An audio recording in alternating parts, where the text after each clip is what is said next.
The state of Texas just passed a law which flips a big middle finger to the ATF and the NFA by removing state-level regulations and restrictions on SBRs. This is also being done at the same time that Congress is being pressured to remove the federal restrictions on SBRs.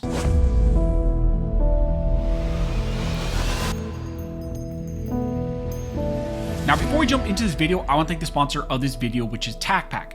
Tacpack is a subscription-based box that delivers tactical and EDC gear to your front door every single month. Every month, Tacpack offers two different tiers. You can get the standard tier or the plus box. Personally, my favorite is the plus box because I think the value of items that you get in that box is above and beyond, and it's even more than you actually pay. And right now, Tacpack is doing something special for all my viewers. If you use the code ARMED and it's your first time ordering and getting a subscription, you will receive a free $60 tactical gear box that will be included in your first month subscription. So I will leave a link down below to Tacpack where you can sign up.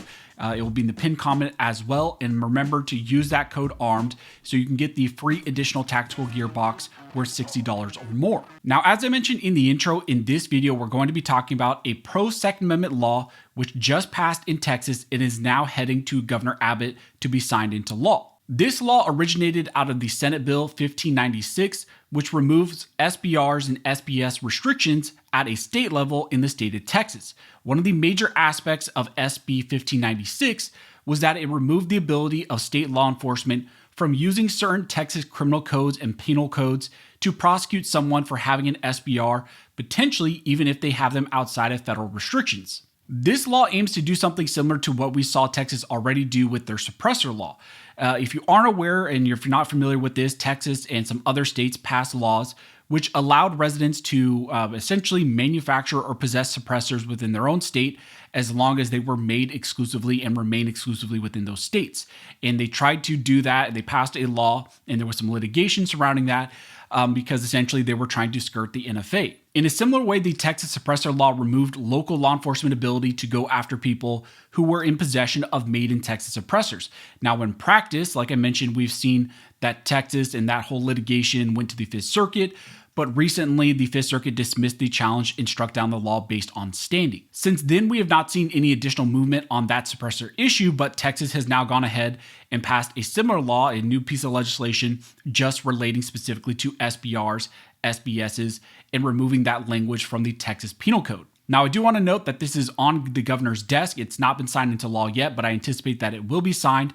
However, as we have all seen with the suppressor issue, that law in Texas, I would not jump into this immediately because we saw the ATF go after a lot of people. They got jammed up because of the Made in Texas suppressor issue. This is going to be litigated heavily, and I don't anticipate that any of this is going to get resolved anytime soon. Now, this law here in Texas revolving around SBRs is trying to do something similar to what we saw with the Suppressor Law. It targets the legal possession of short-barreled rifles and shotguns by removing some of the criminal code that is specific there to the state of Texas. The bill itself that passed is very short and states that it's simply eliminating short-barreled rifles and shotguns from section 46.05 subsection A and D of the Texas Penal Code. Section A of the state law states that a person commits an offense if the person intentionally or knowingly possesses, manufactures, transports, repairs, or sells 1.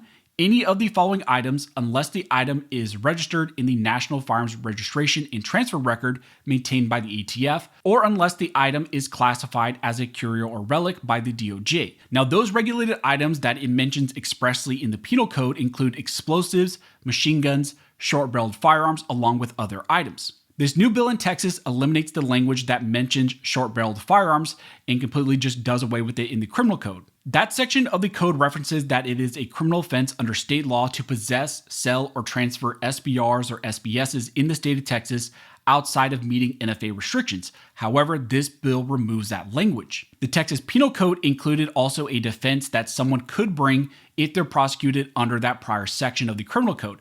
There is an exception that if a person acquires or possesses the SBR or SBS in full compliance with the requirements of the NFA, well, then it's legal and they cannot be prosecuted, and that is the affirmative defense. This bill, however, and the passing of SB 1596 completely deletes that section of the code here and removes the whole affirmative defense section because really, you wouldn't need an affirmative defense under the state law if it's not even criminal to do that. The big takeaway from this bill is that the language stating that it is a crime to possess, manufacture, transport, repair, or sell an SBR or SBS without meeting those NFA restrictions was deleted from the code. However, as most of us are aware, the NFA makes the possession of SBRs and SBSs legal only if the firearm is registered with the federal government and also if you pay that $200 tax stamp.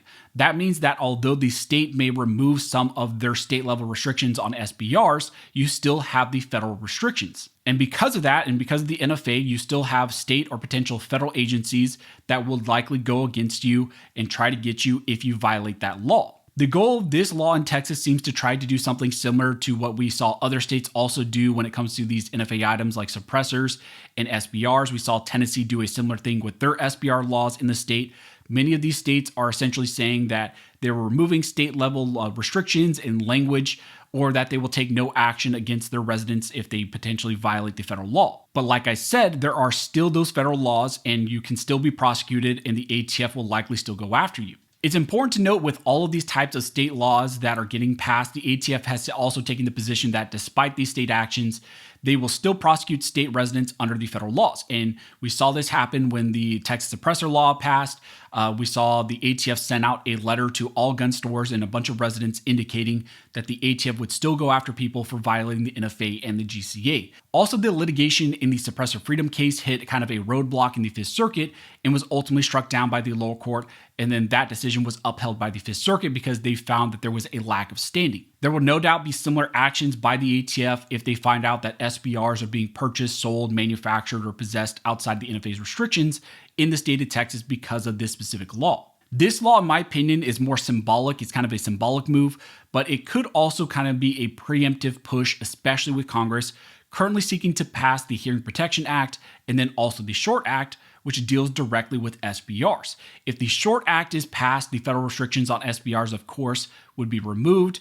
And then the state of Texas and this law would already be in place to solidify that the state also is not going to regulate SBRs. This language, if signed by the governor, would take effect after September 1st, which means by then we should also have kind of greater clarity on what Congress actually decided to do when it comes to suppressors and SBRs. Particularly, this law would serve as an additional stopgap to protect braced pistols potentially as well, with the prior administration trying to classify those types of braced pistols as SBRs. There's currently a nationwide block on that rule, but the lawsuit challenging that is still in front of the Fifth Circuit, and we're waiting for oral arguments to take place. But maybe the state of Texas is kind of using this as an additional stopgap when it comes specifically to braced pistols. But for now, if you're in Texas, don't jump the gun. By no means jump the gun and think that it's good to own or possess SBRs once this is signed into law with no NFA tax or registration. Look at this as kind of a symbolic law, a symbolic movement, once again, by the state of Texas, and maybe trying to push Congress, have more states have these types of laws to push Congress